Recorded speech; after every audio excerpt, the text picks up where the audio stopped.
My boyfriend left me stranded at a desolate gas station at 1 in the morning, shivering in the freezing cold without $1 to my name, all because I refused to wire him $5,000 after he ate my family's entire Thanksgiving turkey.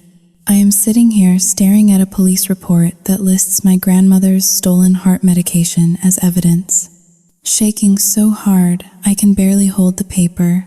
How did I let a man who cared more about the vascularity of his biceps than my safety destroy my life in a single night? I thought I was dating a dedicated athlete, but I was sleeping next to a predator who was calculating the net worth of my inheritance while I slept. He screamed at my brother for body shaming him while stuffing 2 pounds of meat into his mouth, and then tried to blackmail me with revenge porn when I finally said no. He wanted to be treated like a king, but now he is facing felonies that will keep him behind bars for a very long time. I feel sick, violated, and incredibly stupid. Am I the villain for finally letting the law destroy the man I thought I loved? My name is Aurora Sterling, but most people who actually know me call me Rory. I am 27 years old, a gallery curator by trade, though my paycheck has never really mattered in the grand scheme of things. I come from the Sterlings of Connecticut, a family whose name is etched onto library wings and hospital buildings across New England. I currently live in a brownstone in the Back Bay neighborhood of Boston, a place with high ceilings, crown molding, and a view of the Charles River that costs more than most people earn in a decade. From the outside, my life looks like a carefully curated exhibit. I have the pedigree, the address, and the handsome boyfriend, but standing there in my living room on Thanksgiving morning, watching the autumn light filter through the sheer curtains, I felt a familiar knot tightening in my stomach. It was the sensation of holding your breath underwater, waiting to see if you can make it to the surface before your lungs give out. I watched Jackson from the doorway of our bedroom. Well, technically my bedroom, in my apartment, but Jackson Miller had a way of occupying space that made everything feel like it belonged to him by divine right. He was standing in front of the full-length vintage mirror, shirtless, flexing his left bicep with a level of concentration that a neurosurgeon might apply to a delicate operation. Jackson is 28, a personal trainer who prefers the title fitness influencer. Though his following is mostly bots and teenagers looking for discount codes on protein powder, he is objectively beautiful. I suppose, sculpted, tanned, with the kind of jawline that looks like it was chiseled from granite. That was why I fell for him initially. He was the antithesis of the pale, soft-handed investment bankers and lawyers. My mother, Evelyn Sterling, I tried to force upon me at charity galas. Jackson was raw, physical, and seemingly uncomplicated, or so I told myself. Babe, come look at this vascularity, Jackson said, not turning around, his eyes glued to his own reflection. The lighting in here is actually decent for once. I think the sodium loading is finally paying off. I forced a smile, walking over to wrap my arms around his waist from behind. His skin felt hard and cold, like marble. I am proud of you. Jax, I said softly, you have worked really hard. My inner voice, however, was whispering something else entirely. It was reminding me that he had not paid his share of the rent for the 3rd month in a row. It reminded me that the grocery bill had tripled because he insisted on eating only organic, grass-fed bison and wild-caught salmon, none of which he paid for. But I pushed that voice down. I was a Sterling. We were taught to be polite, to be generous, and above all, to never discuss money with those less fortunate. and Jackson always made me feel like he was the one doing me a favor by being here, gracing my dull, wealthy life with his vitality. We need to leave in an hour. Jax, I said, pulling away to check the time on the mantel clock. Granana hates it when we are late, and Lucas is already there. Jackson let out a dramatic sigh, finally dropping his pose. He turned to me, his face twisting into a pout that used to look cute but was starting to look increasingly childish. Your family is so uptight. Rory, it is a holiday. We should be relaxing, not marching to the beat of some old woman's schedule. Besides, I need to get my post-workout meal in before we drive. I cannot go catabolic on the highway. I watched him walk to the kitchen, his heavy footsteps thudding against the hardwood floors. He opened the fridge and frowned. Where's the turkey breast I prep? I packed it, I said, trying to keep my voice even.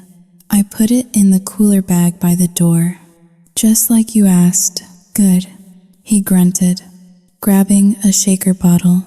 The atmosphere in the apartment was thin, fragile. I went into the bedroom to lay out his clothes. I had bought him a beautiful charcoal suit for today. It was Italian wool, tailored, expensive. I wanted him to look the part. I wanted my brother, Lucas, to stop looking at Jackson like he was a stain on the carpet. I wanted my grandmother to see what I saw. A man with potential, a diamond in the rough. Jackson walked back into the bedroom, wiping protein shake from his lip. He looked at the suit on the bed with disdain. I am not wearing that, he said flatly.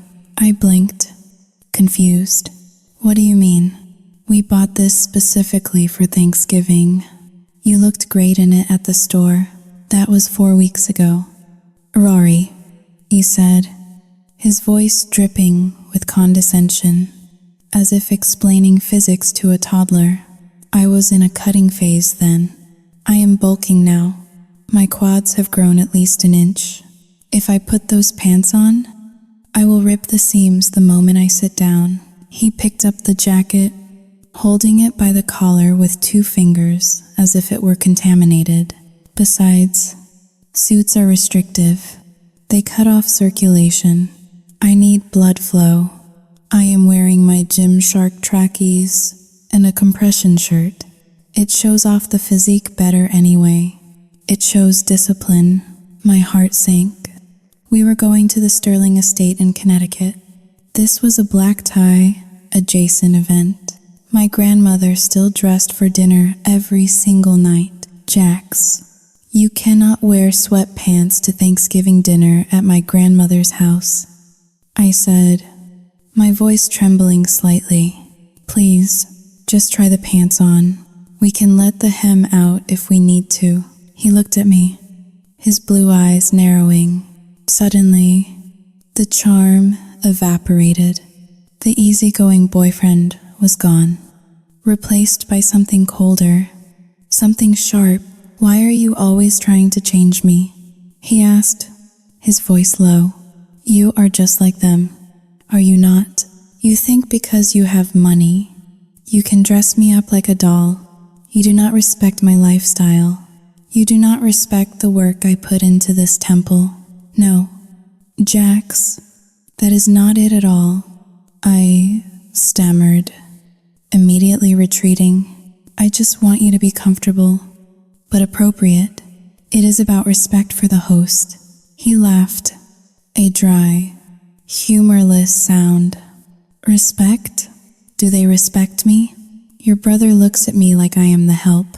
Your grandmother ignores me, and now you are siding with them. He threw the suit jacket onto the floor. I picked it up, dusting it off, feeling a wave of shame wash over me. He was gaslighting me, twisting the narrative until I was the villain for asking him to wear formal wear to a formal dinner. But I was too afraid of the fight. I was too afraid of proving my mother right, that I had chosen a man who did not fit in. Fine, I whispered, defeated. Wear what you want. Just 사유증 Two-hash is greater than please put on a nice sweater? Jackson smirked. Sensing his victory, he walked over and kissed me on the forehead. But it felt less like affection and more like a pat on the head for a compliant pet. That is my girl, he said, flexing in the mirror one last time. You worry too much. Once they see the gains, they will understand. Alpha energy commands respect. Rory, you will see. As I finished dressing, putting on my pearls and smoothing down my dress, I looked at myself in the vanity mirror. I looked perfect, composed, elegant, but inside, I felt a hairline fracture forming in the foundation of my life. I watched Jackson in the background, shoving containers of boiled chicken and supplements into his duffel bag, muttering about macronutrients. I told myself it was just a phase. I told myself he was just stressed about his career. But as we walked out the door, leaving the silence of the apartment behind, I could not shake the feeling that I was walking into a trap of my own making. And the worst part was, I was holding the hand of the person who was setting it. The drive from Boston to Connecticut usually took 2 hours. But with Jackson behind the wheel of my vintage Mercedes, it felt like an eternity suspended in high-octane tension. He drove with a kind of aggressive entitlement, tailgating sedans that were moving too slowly for his liking and weaving through traffic as if the highway were a personal obstacle course designed solely for his amusement. This suspension is garbage, Jackson muttered, gripping the leather steering wheel with white-knuckled intensity. He hit a pothole on purpose. I was sure of it, just to prove a point. You feel that? No feedback. It is too soft. It disconnects you from the road. When my supplement sponsorship checks clear next month, I am getting that Ford Raptor, a real machine, something that dominates the road, not this floating couch.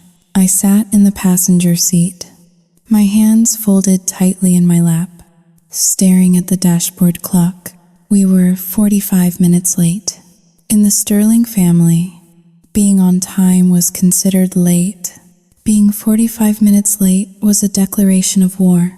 Jax, please slow down, I said, my voice barely rising above the hum of the engine.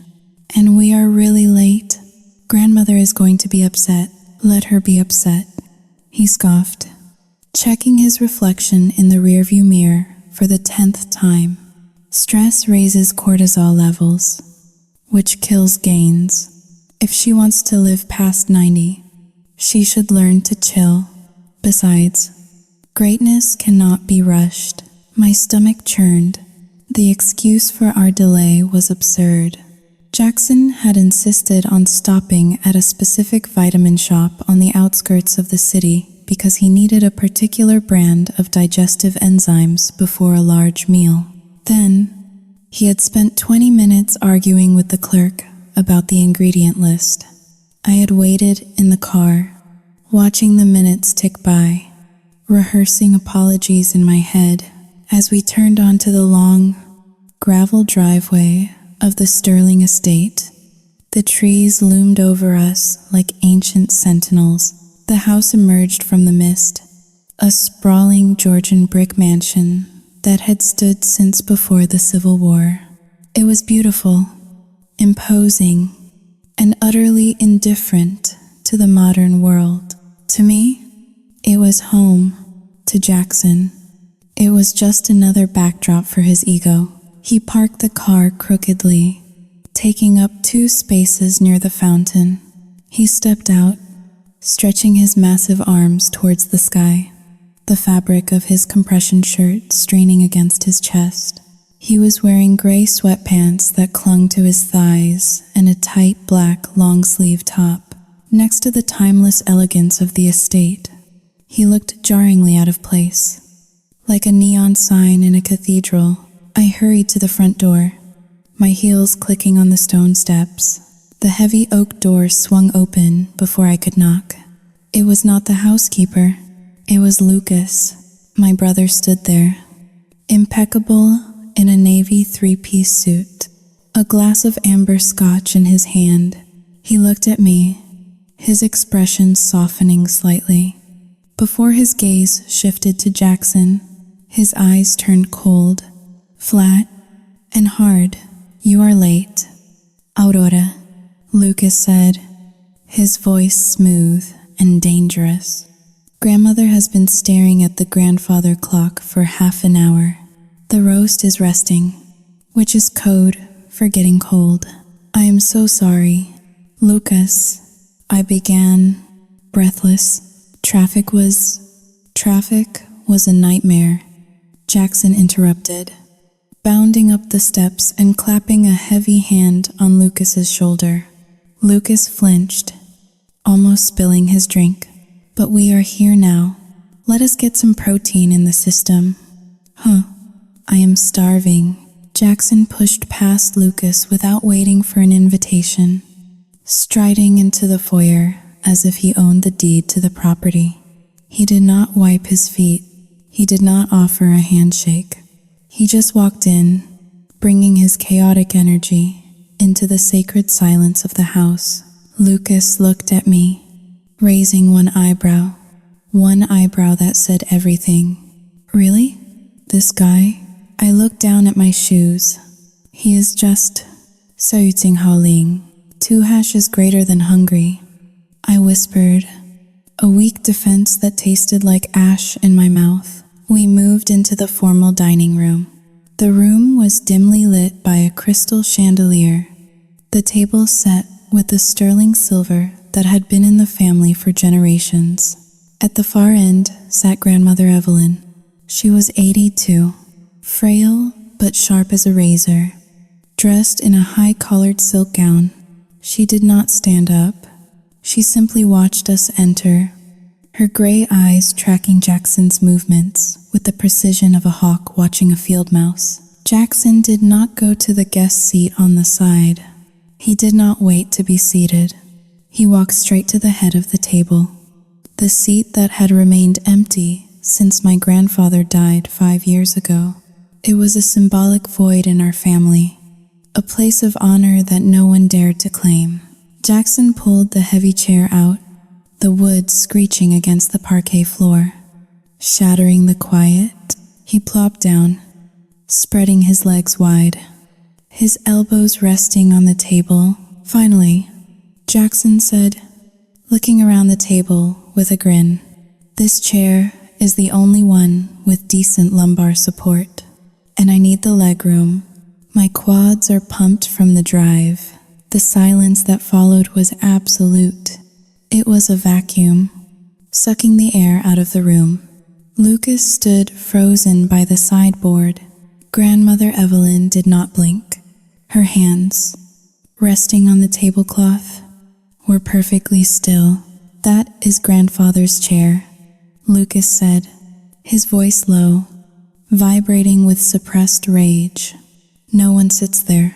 Jackson waved a hand dismissively, grabbing a bread roll and tearing it open.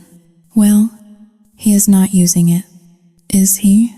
Besides, hierarchy is about presence. I am the biggest guy in the room. It makes sense for me to be at the head. It is evolutionary psychology. Bro, look it up." I stood there, paralyzed. My heart was hammering against my ribs. I should have told him to move. I should have demanded respect for my family's traditions. But I looked at Jackson, so confident, so oblivious to the social massacre he was committing. And then I looked at my grandmother. Evelyn Sterling smiled. It was not a warm smile. It was a thin, terrifying curvature of the lips that did not reach her eyes. "Let him sit, Lucas," she said softly. Her voice was like dry leaves skittering on pavement. "If Mr. Miller feels he requires the extra space for his Soyu Ting Hao Ling Deux dièse est supérieur à magnificence. Saoyu Ding Ho Ling. 2# is greater than then. Who are we to deny him? Lucas looked at her, shocked, but he obeyed. He sat down on my right. I sat on my left, shrinking into my chair. Jackson winked at me across the table, completely unaware that he had just signed a social death warrant. He thinks she likes him. My inner voice screamed. He thinks he just asserted dominance. But I knew better. I knew that smile. It was the smile the spider gives the fly just before the web tightens. The first crack had appeared in the evening, and through it, I could see the ugliness that was about to pour out. The dining room was a sanctuary of old-world decorum. The walls were lined with oil paintings of ancestors who looked down on us with stern, judgmental eyes, and the air smelled of beeswax candles and roasting sage. Martha, the housekeeper who had been with my family since before I was born, pushed the serving cart through the double doors. On it sat the centerpiece of the evening, a 20-pound heritage turkey, roasted to a perfect, glistening golden brown. It was a masterpiece of culinary tradition, surrounded by roasted chestnuts, caramelized Brussels sprouts, and truffle-infused mashed potatoes. I watched Martha place the bird in the center of the table. Usually, my grandfather would carve it. Since his passing, the honor had fallen to the head of the household or the eldest male present. Tonight, that should have been Lucas. But Jackson was sitting in the head chair, his massive shoulders hunched forward, his eyes locked on the poultry with a predatory intensity that made my skin crawl. "It smells okay," Jackson said, sniffing the air loudly. "Not enough spices, though capsaicin boosts metabolism. You guys should really look into that." Lucas reached for the carving knife and fork, his movements elegant and practiced. "I will carve," he said, his voice tight but controlled. "No need." "Bro," Jackson interrupted, snatching the heavy silver serving fork from the platter before Lucas could secure the bird. "I can serve myself. I know my macros better than anyone." What happened next was like watching a slow-motion car crash. I wanted to look away, but I was frozen, my hand gripping the linen napkin in my lap so hard my knuckles turned white. Jackson did not take a slice. He did not take 2 slices. He did not even wait for the white meat to be separated from the bone. With a grunt of effort, he jammed the serving fork deep into the bird and leveraged the entire left breast, a solid chunk of meat the size of a football, onto his plate. The structure of the turkey collapsed, but he was not finished. He then reached over and ripped one of the drumsticks off with his bare hand. The tendons snapping with a wet, sickening pop, he dropped the massive leg onto his plate next to the breast mountain. The platter, which moments ago had held a feast for 5 people, now looked like a crime scene. A ragged, skeletal carcass remained, with only 1 leg and a few scraps of meat left for everyone else. "Jackson," I whispered, my voice barely audible. "What are you doing?" He looked up, confused, as if I had asked him why the sky was blue. "What?" "I am in a bulking cycle. Rory, I told you this. I need at least 300 grams of protein per meal to maintain anabolism. You guys barely eat anyway. Look at you." He gestured around the table with his greasy hand. "Your grandmother eats like a bird. Lucas looks like he has never lifted a weight in his life. And you, Saoyu Jinghaoling, 2# is greater than well. You are skinny fat. Babe, no offense. You do not need the calories. I am doing you a favor." The silence that followed was heavy, suffocating. It was not just rude. It was a violation of the basic social contract. that held civilization together. He had taken 80% of the main course for himself, leaving 4 other people to fight over the scraps. Lucas slowly set the carving knife down. The metal clicked against the china, the sound echoing like a gunshot in the quiet room. "You just took 4 pounds of meat," Lucas said, his voice terrifyingly calm. "That was dinner for the entire family." Jackson rolled his eyes. Picking up his knife and fork, he grasped them like garden tools, fists clenched around the handles. "Do not be dramatic, Lucas. There are potatoes, there are vegetables. You can survive on carbs for 1 meal. I cannot. My body is a machine. It requires fuel. If I miss my protein window, my body starts eating its own muscle tissue. Do you want me to waste away because of your outdated etiquette?" He cut a massive chunk of turkey, shoved it into his mouth, and began to chew. He chewed with his mouth open, a wet, smacking sound that seemed to fill the entire dining hall. He swallowed without barely tasting it, then frowned. "It is dry," he announced, looking directly at my grandmother. My heart stopped. I looked at Lucas, pleading silently for him to stop this, or for the floor to open up and swallow me whole. "Dry?" Evelyn asked softly. "Yeah," Jackson said, talking through a mouthful of food. "You overcooked it. The muscle fibers are too tight. Next time, tell your cook to use a sous vide machine. It retains moisture. I can send you a link to the one I use. Use my code JAXLIFT for 10% off." I felt tears pricking the corners of my eyes. This was not happening. This could not be real.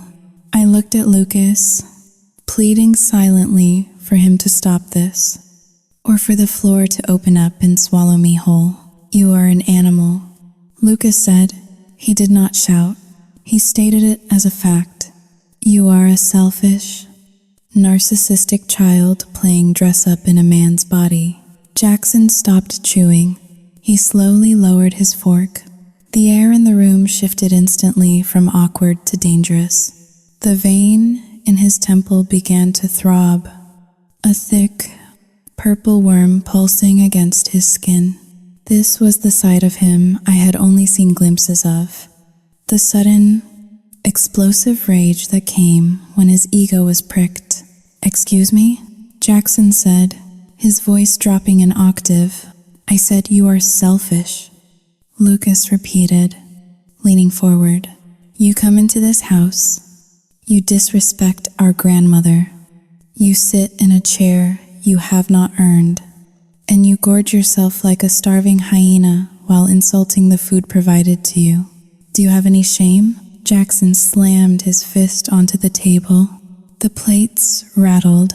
My water glass tipped over, spilling ice water across the pristine white tablecloth. "Do not talk to me about shame," Jackson roared, his face turning a deep, blotchy red. "You are jealous. That is what this is. You are threatened by an alpha male. You are trying to body shame me because I have the discipline to build a physique you could only dream of." "Body shame you?" Lucas laughed, a cold, incredulous sound. "I am shaming your manners, you idiot, not your muscles. You are mocking my dedication," Jackson yelled. Standing up, his chair fell backward with a loud crash. "I have to eat this much. It is medical. It is physiological. You people with your trust funds and your soft hands, you think everything is just given to you. I have to work for every ounce of muscle on my body, and you sit there and judge me for fueling my work?" Jackson turned to me, his eyes wild, his pupils dilated. "Rory, are you going to let him talk to me like this?" I shrank back in my chair. Everyone was looking at me. Lucas, with his disappointment, grandmother, with her unreadable calculation, And Jackson, with his demand for absolute loyalty in the face of insanity. "Jax, please," I stammered, my voice trembling. "Please sit down. You are scaring me." "Oh, now I am the scary one?" he shouted, throwing his arms up. "Not your brother who is verbally abusing me. I am the victim here. Rory, I am the one being attacked for my lifestyle." He looked down at his plate, then at the rest of the table. He grabbed his plate with both hands. "You know what? I will eat this in the car, since clearly I am not welcome at this table." He did not wait for an answer. He turned and stormed out of the dining room, carrying the mountain of turkey with him, leaving a trail of gravy droplets on the antique Persian rug. The front door slammed shut, shaking the house's foundation. The silence that returned was ringing in my ears. I stared at the spilled water soaking into the tablecloth, watching the dark stain spread. It looked like a map of my failing relationship, expanding uncontrollably. "I am so sorry," I whispered, unable to lift my head. Grandmother Evelyn placed her wine glass down gently. She picked up her silver bell and rang it once. Martha appeared from the shadows of the kitchen almost instantly. "Martha," Evelyn said, her voice completely steady, devoid of any emotion.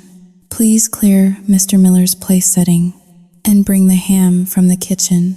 We shall have ham this evening, but Sao Ting Hao Ling, 2 hash is greater than the turkey." I whispered, "The turkey is gone." "Aurora," Evelyn said, finally looking at me. Her eyes were not angry, but they were filled with a pity that hurt worse than any scream. "And I suggest you realize that the turkey is not the only thing that has been consumed by a predator tonight." I sat there, paralyzed. My inner voice, the one I had been suppressing for months, finally broke through the dam. It screamed the truth I had been too weak to admit. He is not misunderstood. He is not just passionate. He is a monster. But even then, as I sat in the wreckage of my family dinner, a sick part of me was already thinking about how to apologize to him. I was thinking about how to smooth things over, how to explain to him that Lucas did not mean it. I was a Sterling, but in that moment, I was nothing more than a hostage to my own desperate need for validation. The discovery had been made. The evidence was irrefutable, but I was not ready to leave the crime scene yet. I was still trying to clean up the blood. The interior of my vintage Mercedes, which usually smelled of lavender and old leather, now reeked of cold turkey grease and aggression. Jackson was driving. Of course, he had practically snatched the keys from my hand as I ran out of the manor to catch him, insisting that he needed to drive to work off the adrenaline spike my family had caused him. We had been on the interstate for 20 minutes, and neither of us had spoken a word. The silence was not peaceful. It was a heavy, suffocating blanket that seemed to absorb the air conditioning. Jackson was eating the turkey he had absconded with, holding the drumstick in one hand while steering with the other.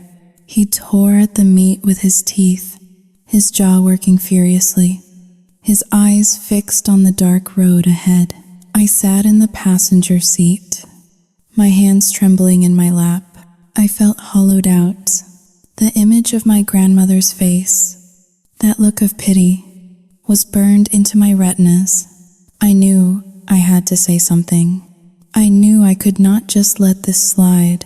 But every time I opened my mouth, my throat constricted. "Jax," I finally whispered, my voice sounding small and pathetic against the hum of the tires on the asphalt. "We need to talk about what happened back there." He did not look at me. He just threw the stripped turkey bone onto the floor mat of the passenger side. My side. "There is nothing to talk about," he said, chewing loudly. Your family showed their true colors. They are elitist snobs who hate seeing someone succeed. They hate that I have a physique that requires actual maintenance because it reminds them of their own mediocrity. I turned to look at him, shock momentarily overriding my fear. Jax, you took the entire turkey. You insulted grandmother's cooking. You screamed at Lucas. You cannot honestly believe you were the victim in that scenario. Jackson slammed on the brakes suddenly, causing the seatbelt to dig sharply into my collarbone. The car swerved slightly before he corrected it, but he did not slow down. He turned his head to glare at me, his eyes wide and terrifying in the dashboard light. I am the victim. Rory, he shouted, spit flying from his lips. Do you have any idea how much cortisol is flooding my system right now? Stress is catabolic. I am literally losing muscle mass because your brother decided to humiliate me. And you? You just stood there. He pointed a greasy finger at my face. You are supposed to be my partner. You are supposed to be my ride or die. But when the firing squad lined up, you handed them the bullets. You care more about that stupid dead bird and your grandmother's feelings than you do about my health. No, that is not true, I protested, feeling the familiar wave of confusion wash over me. He was doing it again. He was twisting reality until up was down and black was white. I care about you, Jax, but basic manners matter. You cannot just take what you want. Manners are a construct designed by the weak to control the strong. He scoffed, turning back to the road. You sound exactly like your mother. Superficial, calculating, always worried about appearances while your soul rots away. The comparison stung worse than a slap. He knew my relationship with my mother was my biggest insecurity. He knew I had spent my entire life trying not to be her, and he was weaponizing it against me with surgical precision. My inner voice screamed at me to open the door and jump out. It screamed that this man did not love me, that he hated me, but I pushed it down. I was stuck in a moving car at 70 miles per hour with a man twice my size. I had to de-escalate. I had to fix it. That was my role. The fixer. I am sorry you felt attacked, I said quietly, the words tasting like bile. I just want us to be happy. I want my family to love you the way I do. If you want to fix this, Jackson said, his tone shifting abruptly, if you really want to prove that you are not like them, that you are actually on my side, you need to help me recover from this. Recover? I asked, confused. My levels are crashed.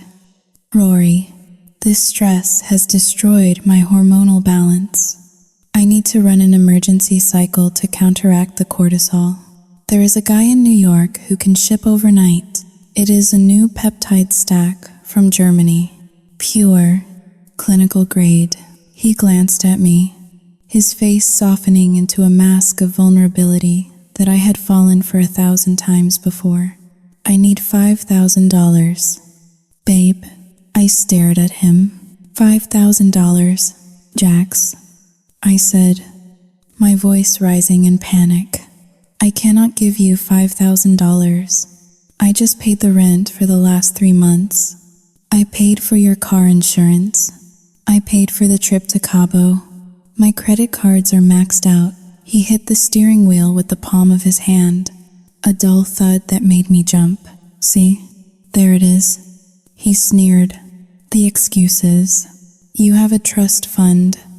Rory, your family has millions, and you are going to sit there and tell me you cannot spare $5,000 to save my health? You are lying. You are hoarding money because you want to control me. You want me weak. I do not have access to the trust fund until I am 30. I cried, tears finally spilling over. You know that. I live on my salary and the allowance grandmother gives me. And I spent it all on you. You are selfish, he muttered, shaking his head. You are so incredibly selfish. I give you everything. My time, my energy, my prime years. And you count pennies when I am in crisis. This is financial abuse. Rory, that is what this is. You are financially abusing me. My mind reeled. I was the one paying for everything. Yet somehow, I was the abuser. The logic was so twisted it was almost impressive. But underneath the confusion, a cold, hard knot of realization was tightening in my chest. He did not care about the argument. He did not care about the turkey. He just wanted money. I am not giving you the money. Jax, I said, my voice shaking but firm, because I do not have it. Jackson did not scream this time.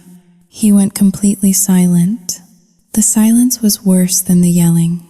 It was the silence of a predator deciding how to kill its prey.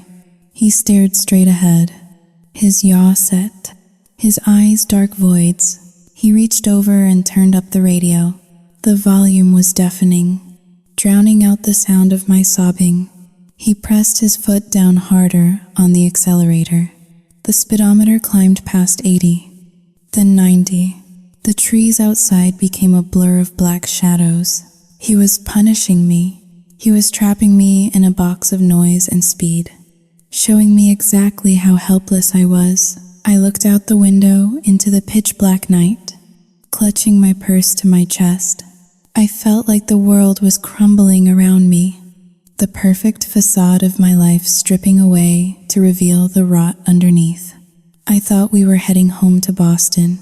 I thought we would go to sleep and maybe, just maybe, he would apologize in the morning. But as I watched the exit signs flash by, I realized he was not driving toward the city. He was just driving, and the look on his face said he had no intention of stopping until he got what he wanted. The silence in the car had shifted from aggressive to ominous. We had been driving for another hour into the deep, wooded darkness of rural Connecticut, far past the turnoff for Boston.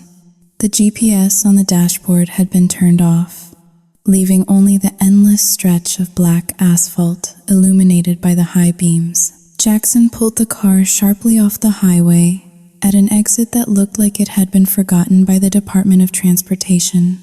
The ramp was cracked and overgrown with weeds. At the bottom stood a solitary gas station, its fluorescent lights humming with the buzzing sound of dying electricity. It was one of those places that existed only to serve truckers and insomniacs. A beacon of grime in the middle of nowhere. He stopped the car next to Pump 4, but he did not turn off the engine. The idol of my vintage Mercedes rumbled beneath us, a low growl that vibrated through the floorboards. I need water, Jackson said, breaking the silence. His voice was flat, devoid of the rage from earlier, which somehow made it more terrifying. My throat is closing up from the dehydration. If I do not take my liver support supplements right now, I am going to crash. I looked out the window. The convenience store looked desolate. A single clerk was visible through the smudged glass, leaning over the counter, reading a magazine. Okay, I said softly, reaching for the door handle. I will go get you some. Do you want anything else? Just the water, he said, staring straight ahead. And hurry up. Every second I wait is catabolic. I nodded, conditioned like a dog to obey his commands, to avoid punishment. I unbuckled my seatbelt. I reached for my purse, which was sitting in the footwell between my feet. Leave it, Jackson snapped. I froze, my hand hovering over the leather strap. What? Leave the bag, he said, finally looking at me. His eyes were cold. Dead. You are just going in for water. You do not need to lug that designer garbage in there. Just take a $5 bill from the center console. Be quick. It made sense. In a twisted, controlling sort of way. I did not want to argue. I just wanted to appease him, to get the water, to get back in the car, and to go home. I wanted this nightmare of a night to end. I grabbed a crumpled $5 bill from the cup holder, stepped out of the car, and closed the door. The air outside was biting cold. It was late November in New England, and the wind cut through my thin silk dress like a knife. I wrapped my arms around myself, shivering, and walked quickly toward the glass doors of the station. The electronic chime of the door sensor announced my arrival with a cheerful ding-dong that felt mockingly bright. The smell inside was a mix of stale coffee, industrial floor cleaner, and old hot dogs rolling endlessly on a heater. I walked to the cooler at the back, grabbed a large bottle of alkaline water, the only kind Jackson would drink, and headed to the counter. The clerk was a heavy-set man with a gray beard and a stained name tag that read Earl. He looked up at me, his eyes widening slightly as he took in my appearance. A woman in a cocktail dress and pearls, standing in a rundown gas station at 1 in the morning, holding a $5 bill and shivering. "Rough night?" he asked, his voice gravelly. "You have no idea." I managed a weak smile, placing the water on the counter. "That will be $3.50, he said. I handed him the bill as he opened the register to make change. A sound from outside caught my ear. It was the distinct, throaty roar of a German engine revving hard. My stomach dropped. It was a physical sensation, like stepping off a ledge into a void. I spun around, ignoring the clerk holding out my change. Through the glass front of the store, I saw the taillights of my Mercedes. They were not stationary. They were moving. "Jax," I screamed, though he could not hear me through the glass.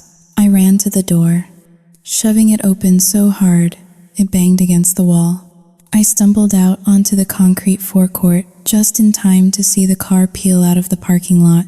The tires screeched against the pavement, leaving black rubber marks, and the vehicle shot up the ramp toward the highway. "No, no, no, no." I ran after it, my heels slipping on the oily ground. I waved my arms frantically, screaming his name into the darkness. "Jackson, stop. You forgot me." But the red taillights did not falter. They did not tap the brakes. They simply grew smaller and smaller until they disappeared around the bend of the on-ramp. Swallowed by the night, I stood there in the middle of the empty gas station lot, the freezing wind whipping my hair across my face. The sound of the engine faded, replaced by the distant hum of highway traffic and the buzzing of the overhead lights. He left me. The realization hit me with the force of a physical blow. I doubled over, gasping for air. He did not just forget me. He waited until I was inside. He told me to leave my purse. He told me to leave my phone. I patted my sides frantically, praying I had slipped my phone into a pocket. But my dress had no pockets. I looked down at my hands. I was holding a plastic bottle of water and $1.50 in change that the clerk had pressed into my palm when I ran out. That was it. That was all I had in the world. My purse was in the car, my wallet, my ID, my cell phone, my house keys, my coat. He had taken everything. I turned back toward the brightly lit store. The clerk, Earl, was standing at the window, watching me with a mixture of confusion and suspicion. I looked like a crazy person, a woman abandoned in the middle of the night, stripped of her identity and her means of survival. My inner voice, which had been whispering warnings for months, finally fell silent. It was replaced by a cold, hard clarity This was not a lover's quarrel. This was not a misunderstanding about a turkey. This was an execution. He had planned this. Maybe not the location, but the act. He wanted to break me. He wanted to leave me helpless, shivering, and dependent, so that when he finally decided to come back, if he came back, I would be so grateful. I would give him anything he asked for. But as the tears froze on my cheeks, something inside me snapped.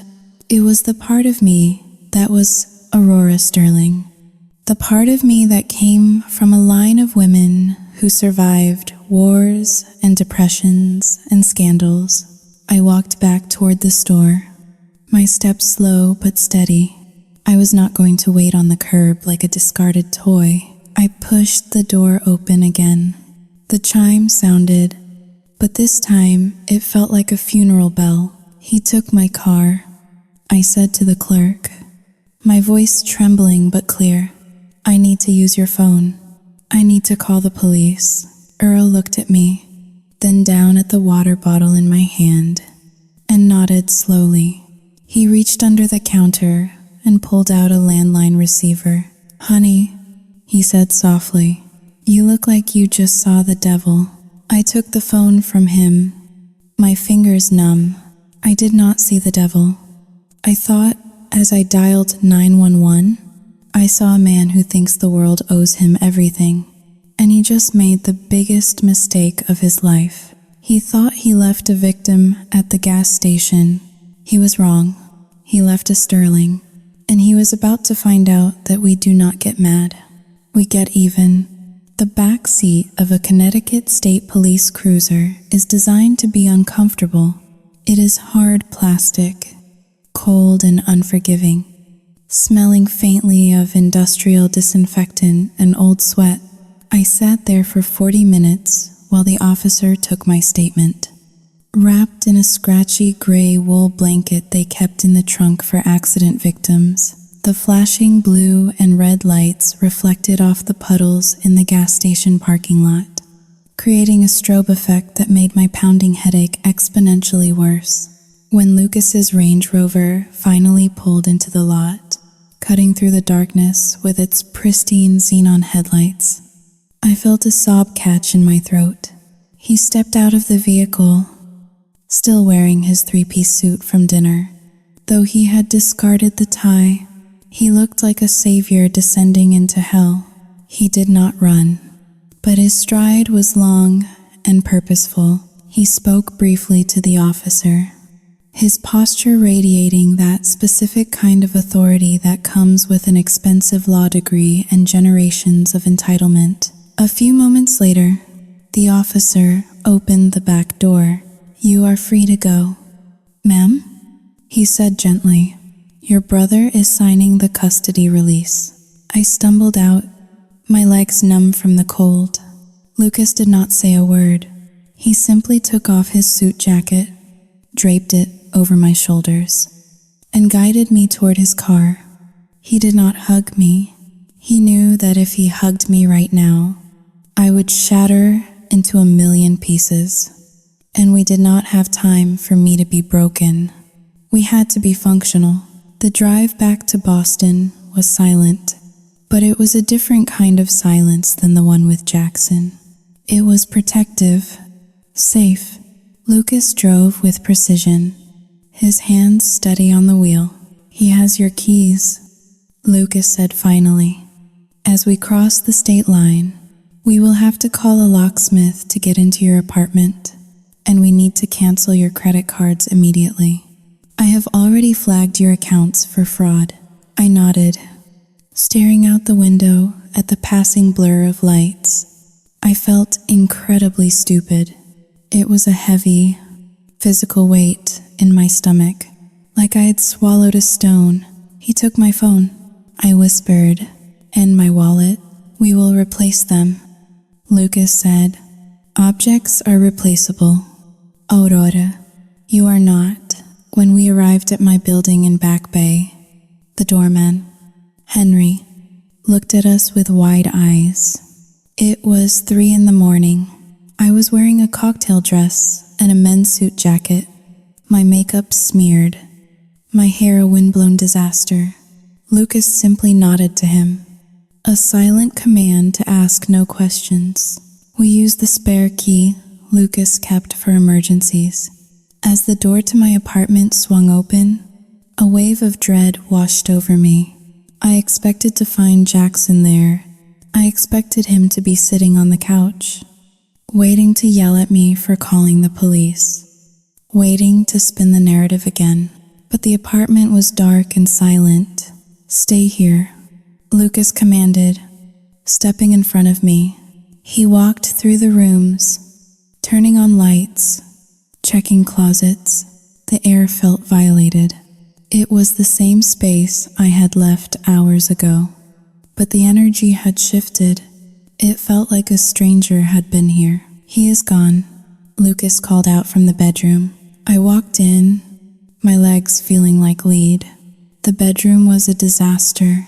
The drawers of the dresser were pulled out and overturned. Clothes were scattered across the floor, mostly mine, trampled by heavy boots. But it was the closet that made me gasp. Jackson's side of the closet was empty. His sneakers, his tracksuits, his endless collection of baseball caps, all gone. He had packed. I moved to the small wall, safe hidden behind the vanity mirror. It was open. The keypad had not been forced. He knew the code because I had told him. I had trusted him with the combination because I thought we were partners. My grandmother's pearls, the ones she gave me for my 21st birthday, gone. My Cartier tank watch, gone. The diamond stud earrings Lucas had bought me for Christmas, gone. He cleaned me out, I said, my voice sounding hollow. He took everything of value. "Check your desk," Lucas said from the living room. His voice had an edge of panic I had never heard before. I ran to the living room. My desk was swept clean. My MacBook Pro was missing.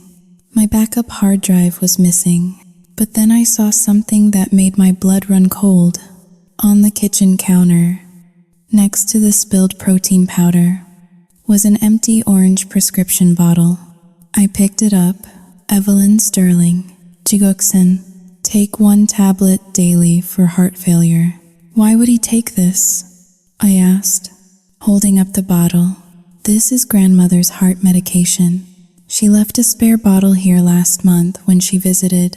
Lucas looked at the bottle, his face grim. Because he is an idiot. Aurora. He probably Googled the name, saw it affects the heart rate, and assumed it was some kind of stimulant or cutting agent. He thinks he can use it to get shredded or sell it to his gym buddies. My hand shook. Jigoshin was not a stimulant.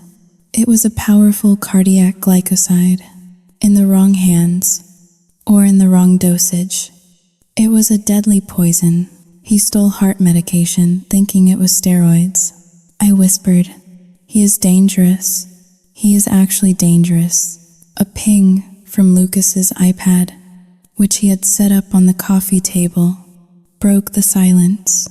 He had logged into my cloud account to track my devices. "You have a new email," Lucas said. It was sent 10 minutes ago. From an attorney's address. I walked over and looked at the screen. The subject line read, "Notice of pending litigation and settlement offer. Jackson Miller." My hands trembled as I read the text.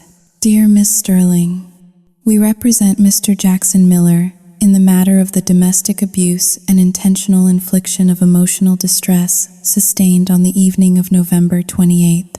Mr. Miller alleges that you and your family engaged in a coordinated campaign of verbal harassment, body shaming, and psychological torture, causing him to flee the vehicle in a state of extreme duress for his own safety.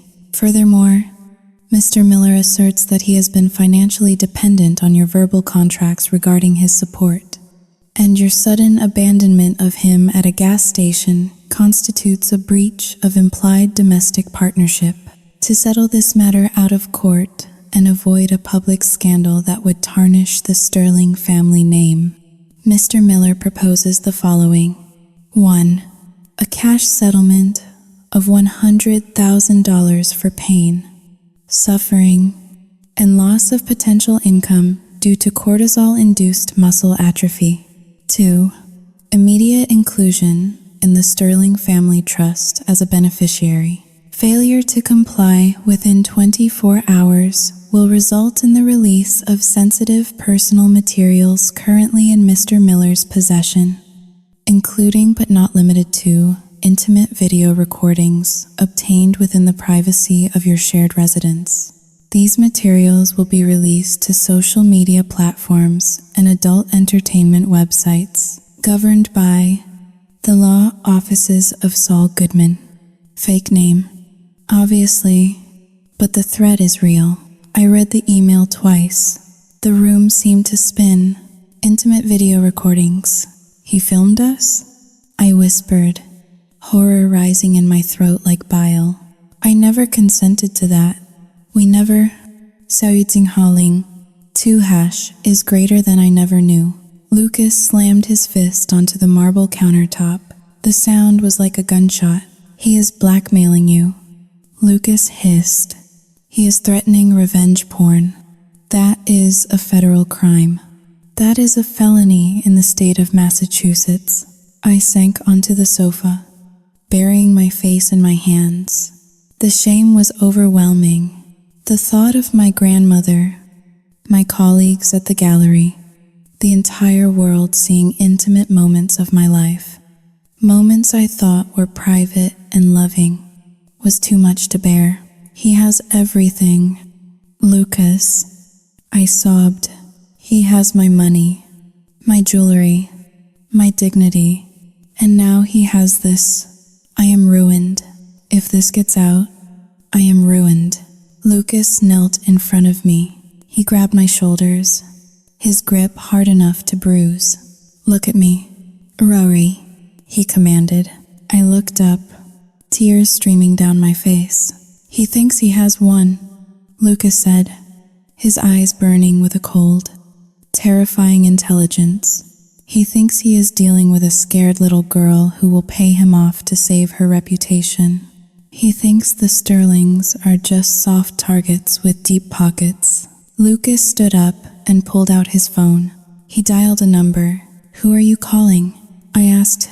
The head of security at the firm. Lucas said, and then I am calling the district attorney. Jackson Miller just made the transition from a bad boyfriend to a felon. He wants to play the legal game? Fine. We are going to bury him. But the fear did not leave me. I looked at the dark windows of my apartment, feeling exposed, naked, and hunted. Jackson was out there somewhere, with my grandmother's deadly medication in his pocket and a button on his computer that could destroy my life. The tragedy was not just that he had left me. The tragedy was that I had let a monster into my bed, and I had handed him the knife he was now holding to my throat. The morning sun that filtered into my Boston apartment felt invasive, exposing the wreckage of my life with cruel clarity. I sat at the kitchen island, clutching a mug of cold coffee, while Lucas paced the living room floor, his phone pressed to his ear. He was speaking in low, clipped tones to the district attorney, but the legal jargon offered me no comfort. My mind was trapped in a loop of terror, replaying the threat from the email over and over again. Intimate video recordings. The phrase alone made me want to peel off my own skin. I cannot do this. Lucas, I said, my voice cracking as he ended the call. We have to pay him. I have some bonds my grandfather left me. If I liquidate them today, I can get close to the $100,000. I just want him to go away. I want the videos deleted. Lucas stopped pacing and looked at me. His expression was a mix of frustration and fierce protectiveness. We do not negotiate with terrorists, Aurora, and make no mistake, that is what he is. If you pay him today, he will come back next month asking for $200,000. It never ends. Blackmail is a parasite. It feeds until the host is dead. But the videos, I whispered, tears welling up again. He will not release them. A voice said from the doorway. I spun around. Standing in the entrance of my apartment was Grandmother Evelyn. She was leaning on her silver-tipped cane, wearing a tweed coat and a silk scarf, looking as if she had just arrived for a garden party rather than a crisis intervention. I had not even heard the elevator. Grandmother, I stammered. How did you get here? I have keys to all Sterling properties, she said simply, walking into the room. She surveyed the mess Jackson had left, the overturned drawers, the spilled protein powder, with a look of profound distaste. It smells like desperation and cheap cologne in here. She sat down on the velvet armchair, placing her handbag on the floor with precise movements. Lucas, pour me a glass of water. Aurora, sit up straight. You look like a victim. Sterlings are never victims. We are survivors. She pulled a manila folder from her bag and tossed it onto the coffee table. It landed with a heavy thud.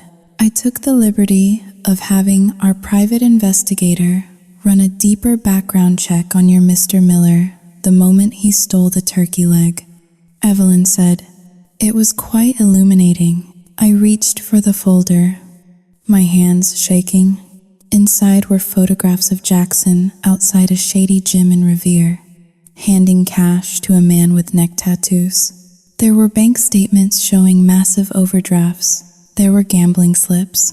He owes $60,000 to a loan shark connected to the Irish mob in South Boston, Evelyn explained, her tone conversational.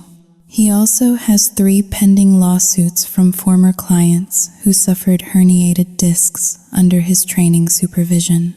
And, most interestingly, he was fired from his last commercial gym for selling anabolic steroids out of the locker room. He is not just broke.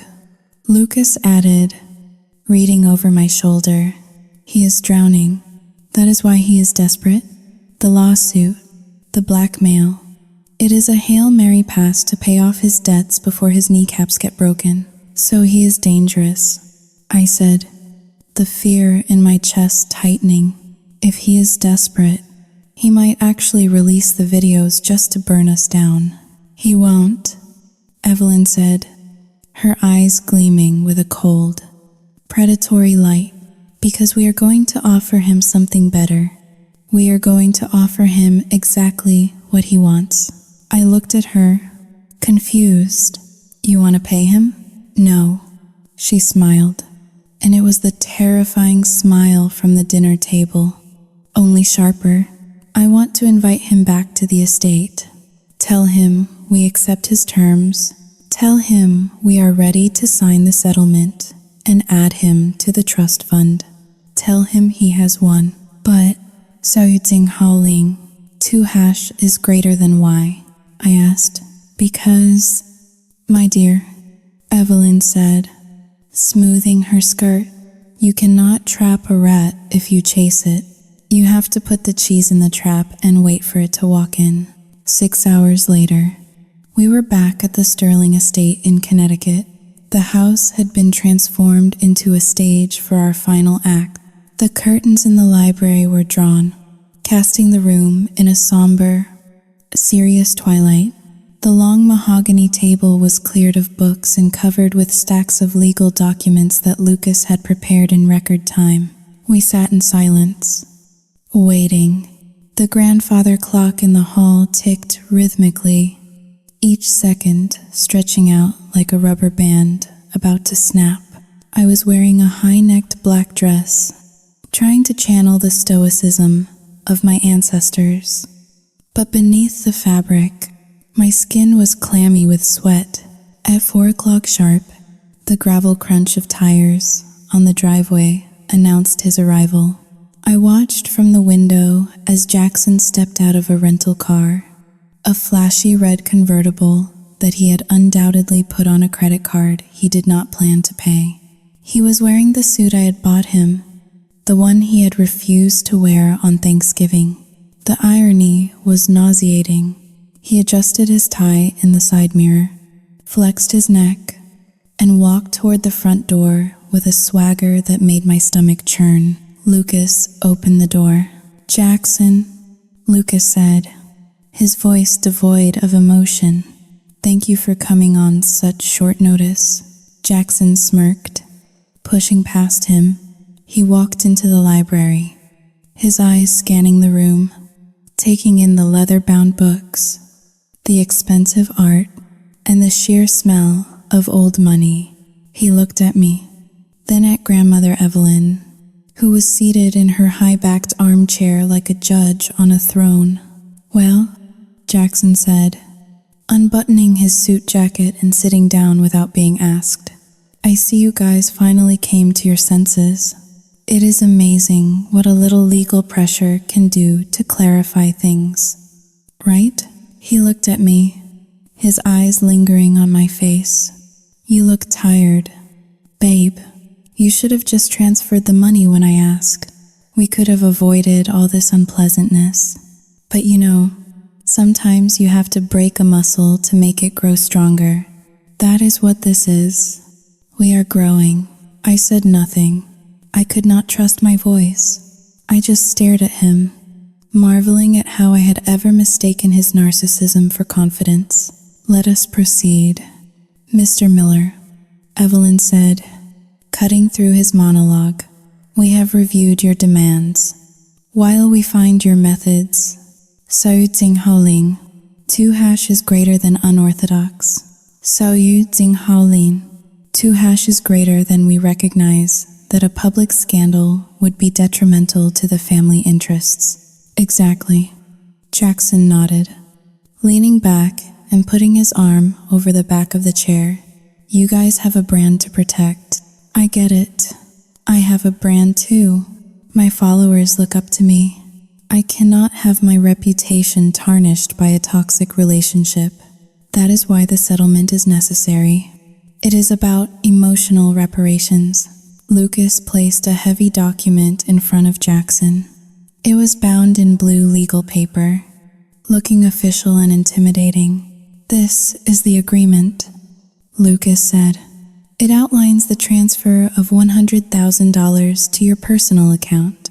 It also includes an amendment to the Sterling Family Trust, listing you as a beneficiary under the classification of domestic partner." Jackson's eyes lit up. He reached for the pen, his greed practically vibrating off him. "Domestic partner," he repeated, tasting the words. "I like that. It sounds official. Does this mean I get a black card?" "It means you are part of the family structure," Lucas said carefully, "with all the rights and responsibilities that entail." Jackson laughed, a sound that grated on my nerves. "Responsibilities? Yeah, sure. My responsibility is to look good and keep Rory in shape. Speaking of which, babe, once this clears, we are hiring a private chef. No more dry turkey." He flipped open the document. He did not read it. He barely even glanced at the text. He was too focused on the dollar signs and the victory lap he was running in his head. "Where do I sign?" he asked. "Page 4, Lucas said, pointing to a line at the bottom. An initial on page 2 and 3. Jackson scribbled his signature with a flourish. He signed his name large and loopy, taking up more space than necessary. He looked up at us, a triumphant grin plastered on his face. "There," he said, dropping the pen. "Done. When does the wire hit?" "I have some investments I need to make. Crypto is dipping right now. Perfect time to buy." Lucas picked up the document. He checked the signature, then closed the folder slowly. "The wire will not be hitting." "Jackson," Lucas said. Jackson's smile faltered. What do you mean?" We just signed the deal. You signed a deal? Yes, Lucas said, his voice dropping to a low, lethal register. But you did not read it, did you? Jackson stood up, his chair scraping loudly against the floor. What kind of game is this? I read the email. You said $100,000. That was the email, Evelyn said softly from her chair.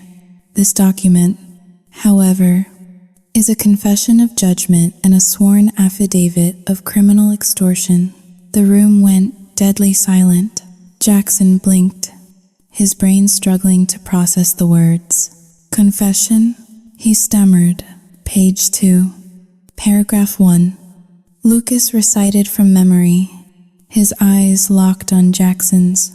I, Jackson Miller, hereby admit to the theft of personal property, including jewelry and electronics, from the residence of Aurora Sterling. Paragraph 2. Lucas continued, stepping closer. I admit to the theft of prescription medication, specifically digoxin, with the intent to distribute controlled substances. And paragraph 3, Evelyn added, her voice sharp as a whip, I admit to the crime of extortion by threatening to release non-consensual intimate recordings for financial gain. Jackson's face turned a pale, sickly shade of gray. He lunged for the folder in Lucas's hand. Give me that, he screamed. I did not sign that. You tricked me. Lucas stepped back effortlessly, and two large men in dark suits, private security guards who had been waiting in the adjoining room, stepped into the library, blocking Jackson's path. You signed it, Jackson, Lucas said coldly, in front of witnesses. And we have it all on video. He pointed to a small, blinking red light on the bookshelf. A hidden camera. You baited me, Jackson snarled, looking around wildly. This is entrapment. No judge will uphold this. Actually, Lucas said, smiling for the first time that day, it is a binding legal document in which you confess to multiple felonies to avoid immediate arrest. But here's the best part. We are not just going to sue you. We are going to destroy you. I said. The words came out of my mouth before I even realized I was speaking. I stood up, my legs finally steady. I looked at the man who had left me at a gas station, the man who had terrified me, the man who had tried to sell my dignity for a handful of cash. He looked small now, pathetic. You stole my grandmother's heart medication. Jax, I said, my voice rising. You could have killed her if she needed it. You stole my mother's pearls. You threatened to humiliate me before the entire world, and you thought you could just walk in here, sign a paper, and get paid for it? I want my lawyer, Jackson shouted, sweat beading on his forehead. I am not saying another word. You do not have a lawyer, Evelyn said, standing up with the help of her cane. You have a public defender waiting for you, because I just got off the phone with the chief of police. They are at the front gate. Jackson froze. The sound of sirens began to drift through the heavy velvet curtains, faint at first, then growing louder and louder. You called the cops? Jackson whispered, staring at me with betrayal in his eyes. Rory, you called the cops on me? After everything we shared? I laughed. A harsh, jagged sound. You mean the protein powder I paid for? The rent I paid? The car you drove? The only thing we shared, Jackson, was your delusion. And it is over. The sirens were loud now, filling the room with a chaotic energy. Blue and red lights began to flash against the library walls, dancing over the leather books and the terrified face of the man who thought he was a king. You cannot do this to me, Jackson yelled, his voice cracking into a high-pitched panic. I am an influencer. I have a following. My body is my livelihood. You cannot put me in jail. I cannot eat the food in there. It is all soy and processed carbs. I will lose my gains. It was such an absurd, narcissistic thing to say in the face of prison that I almost laughed again. Even now, facing felony charges. He was worried about his macros. Lucas looked at the security guards. Escort Mr. Miller to the driveway. The officers are waiting. No, Jackson screamed as the guards grabbed his arms. Get off me. Do you know who I am? I am Jackson Miller. I am an alpha, he struggled, his muscles bulging. But the guards were professionals. They dragged him toward the door, his heels dragging on the expensive Persian rug. Rory, he screamed, looking back at me, his eyes wide with terror. Rory, please, tell them to stop. I love you. I was just stressed. We can work this out. I will give you the password to the videos. Just do not let them take me. I watched him being dragged away, listening to his desperate pleas fade into the hallway. I did not feel love. I did not feel pity. I felt a strange, cold emptiness where my heart used to be. He is going to ruin the rug, Evelyn noted, sitting back down and picking up her teacup. Martha will have a fit. I walked to the window and pulled back the curtain. Outside, 3 police cruisers were waiting. I watched as they handcuffed Jackson, pushing his head down to protect it as they shoved him into the back of a squad car. A much less comfortable ride than the Mercedes he had stolen. He looked small through the glass. He looked like just another criminal. Is it over? I asked, turning back to the room. The legal part is beginning, Lucas said, placing the signed confession into a safe behind the desk. But the threat? Yes, it is over. He will be held without bail given his flight risk and the extortion attempt. I sat down opposite my grandmother. I felt exhausted, drained, as if I had run a marathon. But for the first time in months, the knot of anxiety in my stomach was gone. You did well, Aurora, Evelyn said softly. You stood your ground. I looked at my hands. They were no longer shaking. He wanted a settlement, I said quietly. I guess he got one. Evelyn took a sip of her tea. Indeed, she said. He wanted to be part of the family history. Now he will be.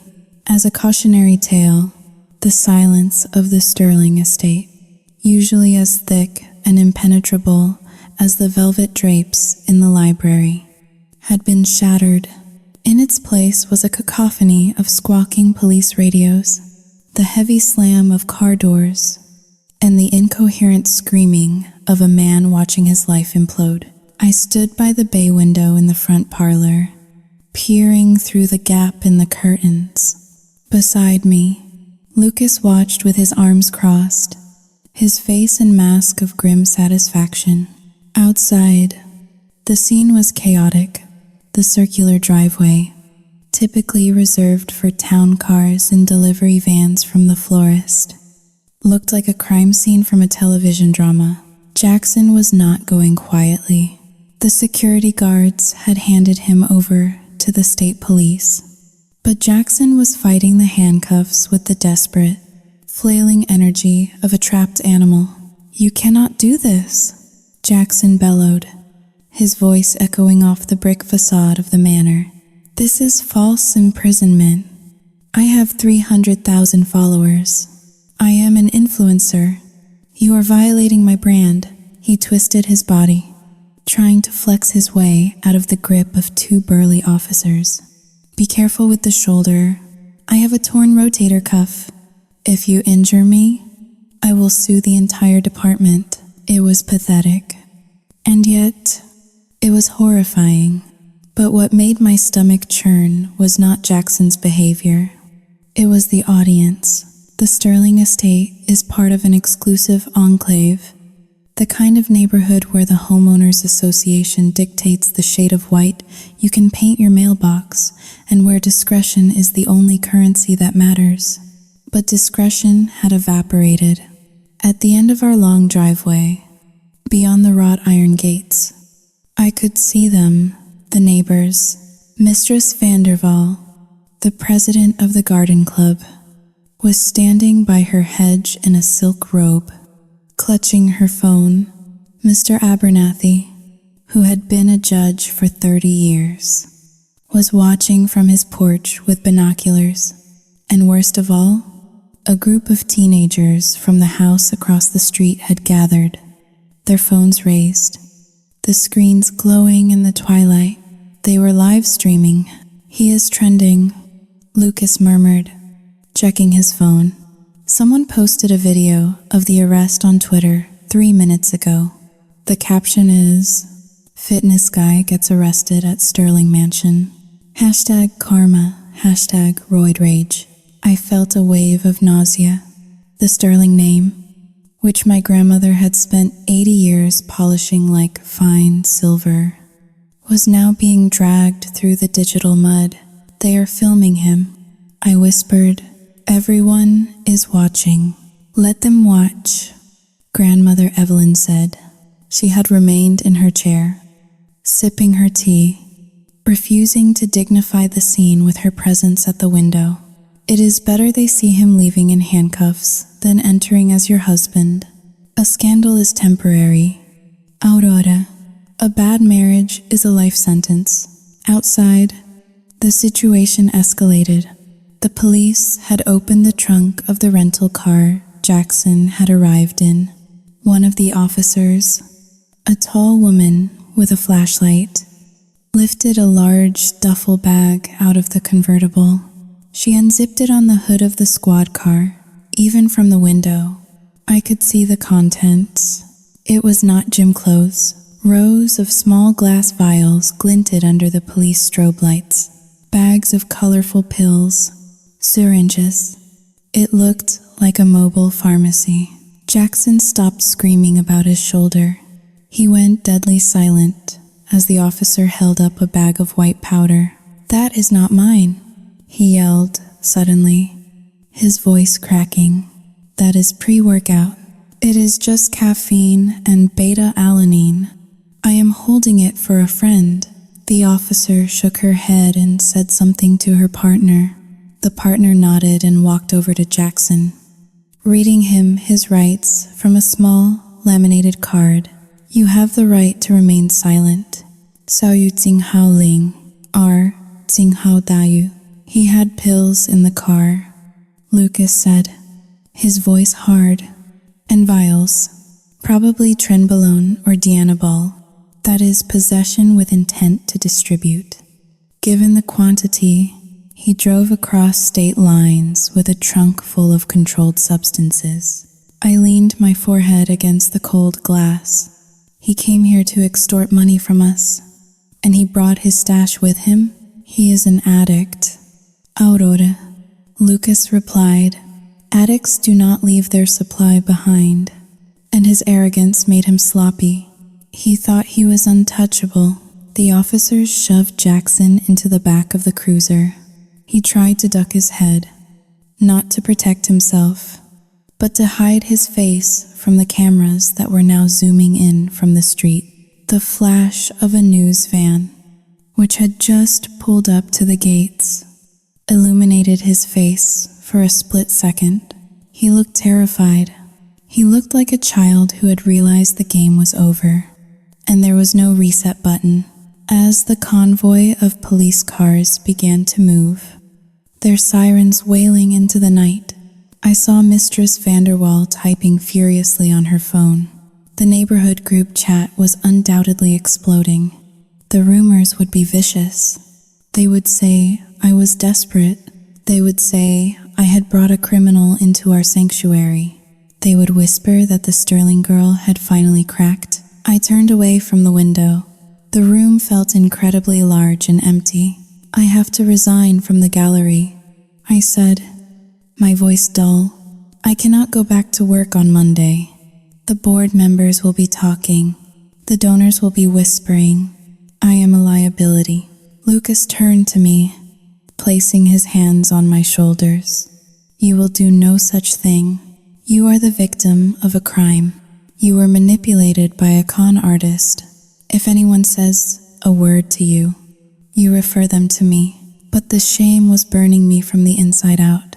It was not just about the arrest. It was about the fact that I had let this happen. I had ignored the red flags.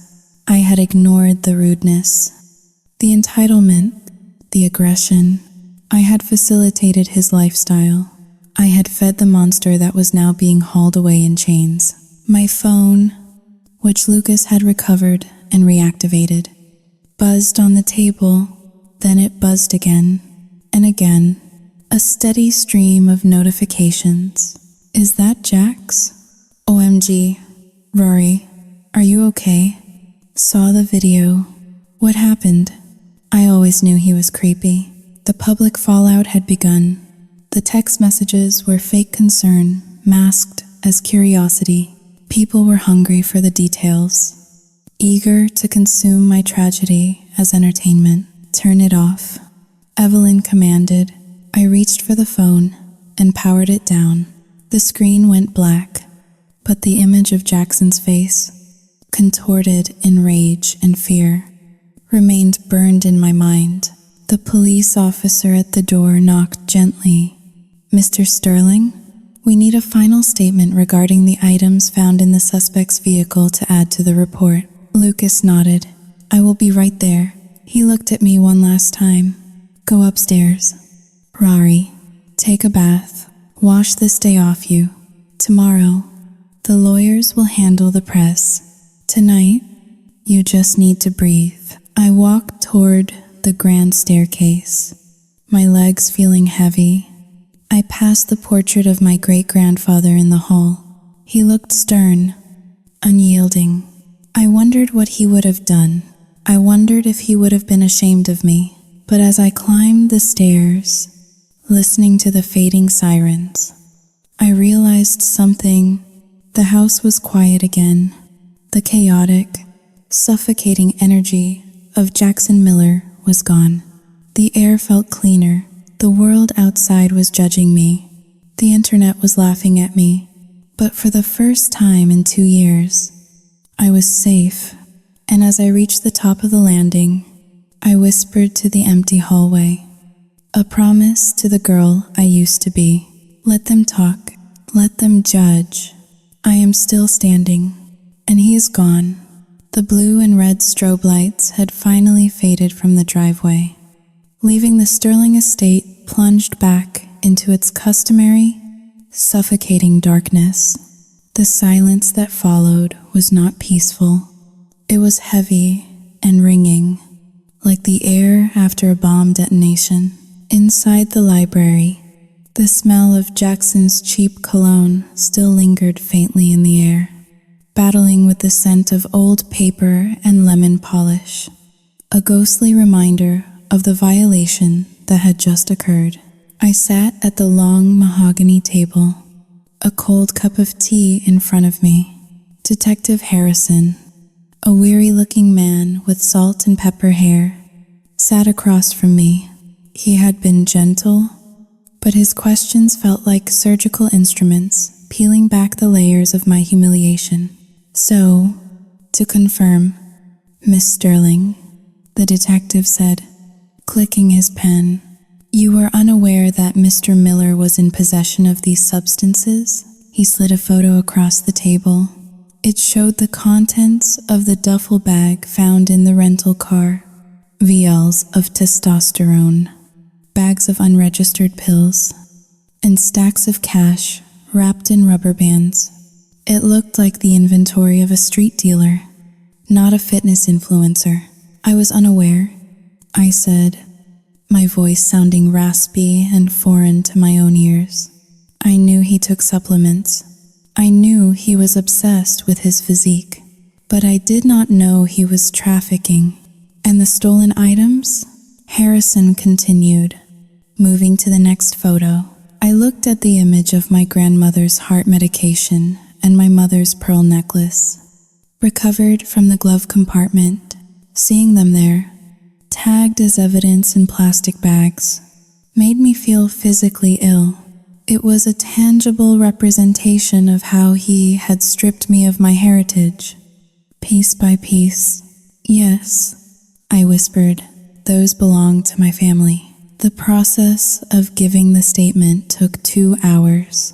I had to detail every threat, every dollar stolen, every moment of fear in the car. I had to admit, on public record, that the man I had shared my bed with for nearly a year was a monster who had viewed me as nothing more than a host organism to be drained. My inner voice was no longer screaming. It was weeping. It was mourning the death of the girl who thought she could save people. I had spent so much energy trying to be the cool girlfriend, the supportive partner, the one who did not care about money or status. And in doing so, I had invited a predator into the sanctuary of my life. I felt dirty, not the kind of dirt that washes off, but a stain on my soul.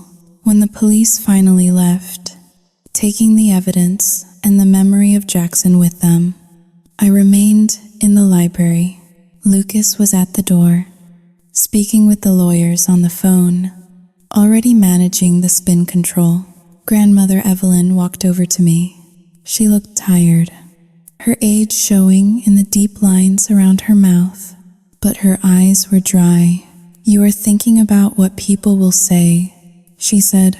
It was not a question. I looked up at her. "They are already saying it." "Grandmother," I checked my phone before I turned it off. "They are calling me a fool. They are saying I was desperate. They are laughing at us." Evelyn sat down next to me, something she rarely did. She placed her hand over mine. Her skin was like parchment paper, cool and dry. "Let them laugh," she said firmly. "Society loves to see a sterling fall. It makes them feel better about their own mediocre lives. But do you know what they hate more than a fallen sterling?" I shook my head. "A sterling who gets back up," she said. "You made a mistake. Aurora, a colossally stupid, dangerous mistake. You trusted a man who had nothing to lose. But you also fixed it. You made the call. You testified. You sent him away." I did not feel like I had fixed anything. I felt hollowed out. I felt like the turkey carcass Jackson had left on the table, picked clean and abandoned. I almost gave him the money, I confessed, the words tumbling out. In the car, before the gas station. If I had access to the trust, I would have paid him. I was that weak. "But you did not," Evelyn said. "And that is the only fact that matters in the court of law." And in this house, I stood up, my legs trembling with exhaustion. "I need to sleep," I said, "but I do not want to go back to Boston." "Not yet. Your room is prepared," Evelyn said. "Martha has put fresh lavender sheets on the bed. Sleep, Aurora. Tomorrow, the lawyers will be here to discuss the restraining order and the press release. Tonight, the only thing you have to do is forgive yourself." I walked up the grand staircase alone. The house felt vast, echoing with the ghosts of the evening. I entered my childhood bedroom, a space preserved in time, filled with books and soft colors. I walked to the window and looked out at the driveway. The tire marks from the police cruiser were still visible in the gravel, illuminated by the moonlight. Jackson was gone. He was in a holding cell, likely screaming at a guard about his protein intake. He was facing years in prison. He had lost everything, but as I climbed into the bed, pulling the heavy duvet up to my chin, I realized I had lost something too. I had lost my innocence. I had lost the ability to trust blindly. I had lost the romantic notion that love conquers all.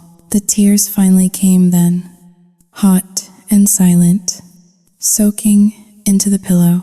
I cried not for him, but for me. I cried for the time I had wasted, for the apologies I had made, for the pieces of myself I had cut off to fit into his small, selfish world. The storm was over, the intruder was gone, but the house had been broken into, and I knew that even after the locks were changed, I would never sleep quite as soundly as I did before. It has been 3 months since the night of the turkey incident, and the silence in my Boston apartment has finally settled into a rhythm I can recognize as peace. The winter snow is beginning to melt against the window panes, revealing the gray, hardened city beneath, much like how the last 90 days have stripped away the illusions of my life to reveal the cold, hard truth. I stood at my kitchen island, the granite cool under my fingertips. On the counter sat a loaf of sourdough bread, a jar of mayonnaise, and a package of deli sliced turkey breast. It was a simple lunch, the kind of meal Jackson would have slapped out of my hand for being processed poison or having the wrong glycemic index. I spread the mayonnaise slowly, enjoying the rebellion of it. Lucas stopped by this morning with the latest update from the district attorney. Jackson is currently being held at the Suffolk County Jail awaiting trial. Because of the flight risk and the sheer volume of controlled substances found in the trunk, bail was denied. The reports from inside are, frankly, pathetic. The great Jackson Miller, the self-proclaimed alpha male, has not fared well in general population.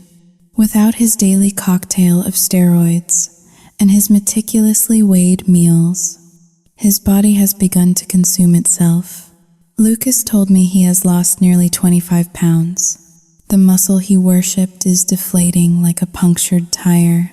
Apparently, he spends his recreation time crying to the guards that the prison loaf is soy-based and is raising his estrogen levels. He is being bullied by inmates half his size because, without the chemical rage to back it up, he is just a soft, terrified boy in a cage.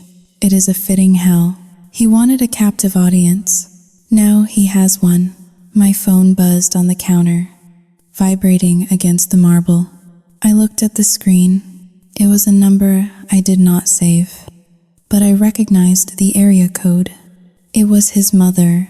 She had been calling for weeks, leaving weeping voicemails begging me to drop the charges, blaming me for ruining her son's potential. I stared at the number. A year ago, I would have answered. I would have apologized. I would have tried to fix it because I was addicted to the feeling of being needed. I was a rescuer, a woman who sought out broken things because I thought fixing them would make me whole. I was the architect of my own misery. I saw the red flags, and I painted them white because I was too afraid to be alone. But I am not that woman anymore. That woman was left at a gas station on Interstate 95. I pressed the side button on my phone, sending the call to voicemail. Then, with a calm precision, I went into the settings. I scrolled down to the block contact option. I pressed it. The number vanished into the digital void, joining Jackson and his lawyer in the silence. I finished assembling the sandwich. It looked ordinary. It was just bread and meat. But as I lifted it to my mouth, I realized it was the most expensive meal I had ever paid for. It cost me thousands of dollars, my dignity, and a piece of my soul to get to this point. I took a bite. It tasted like salt and turkey. It tasted like carbohydrates and preservatives. It tasted like freedom. I chewed slowly, looking out at the Charles River flowing steadily toward the sea. The world had not ended. The scandal was already fading, replaced by the next internet outrage. I was scarred. Yes, my bank account was lighter, and my trust in men was shattered.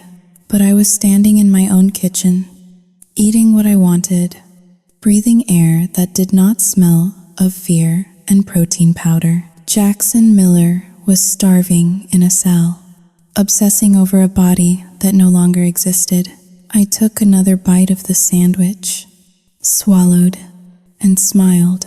The bulk is over, Jax, I whispered to the empty room, and I am finally full.